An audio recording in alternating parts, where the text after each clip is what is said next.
रमजान में कश्मीर है और किसी अच्छी व्यू में जाके अफ्तारी ना करे, ऐसा हो सकता है। आज का व्लॉग स्टार्ट होता है कुछ इस तरह से कि हमें बाग जाना होता है कुछ सामान लेने के लिए। सुबह उठो और अपने घर से बाहर निकलो, आपके सामने ऐसा व्यू हो तो इंसान की रूह तरोताजा हो जाती है। तो हम घर के पार्किंग एरिया में आते हैं और गाड़ी स्टार्ट करते हैं बाग जाने के लिए। इतने में हमारे चाचू हमें फटीक डाल देते हैं कि आपने बोतलें घर पहुंचानी है। सारी बोतलें तो हम पहुंचाते हैं लेकिन सारी 2 बोतलें विच कर लेते हैं अफ्तारी के लिए। काम शाम करने के ऊपर आते हैं, जाते हैं अपनी नानी मी के घर सीधे। फिर हम तमाम लड़के इकट्ठे होते हैं गाड़ी के पास और निकल जाते हैं बाग के लिए। फिर हम पहाड़ों के बीच होते सीधे पहुंच जाते हैं बाग से अफ्तारी का सामान लेने के बाद पहुंच जाते हैं बाग की मशहूर जगह टूटल पार्क, जहाँ से पूरे बाग का व्यू पॉइंट है। गाड़ी को लगाते हैं पार्किंग में और सजाते हैं दस्तरखान और इस खूबसूरत व्यू के सामने बैठे करते हैं रोजा अफ्तार। अफ्तारी करने के बाद हम निकल जाते हैं वापस बाग के लिए। हल्की फुल्की अफ्तारी करने के बाद बाग पहुंच जाते हैं सीधे अपने दोस्त के घर खाना खाने के लिए। खाना खा के चाय पीने के बाद हम निकल जाते हैं बाग मेन बाजार के लिए। बाग के मेन बाजार में पहुंचते हैं इस वक्त यहाँ पे बहुत शदीद किस्म का रश होता है। तो 5 मिनट की मुसलसल वॉक के बाद एक दुकान में पहुंचते हैं जहाँ से हमें कपड़ा लेते हैं और कपड़ा लेते हैं और निकलते हैं अलग डेस्टिनेशन के लिए।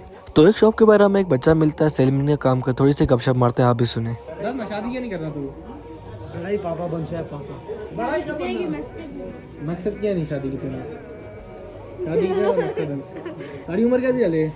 मेरी उम्र क्या बता। आसिम नादा था की क्लास है थी? मैं 12वीं थी। 12वीं थी?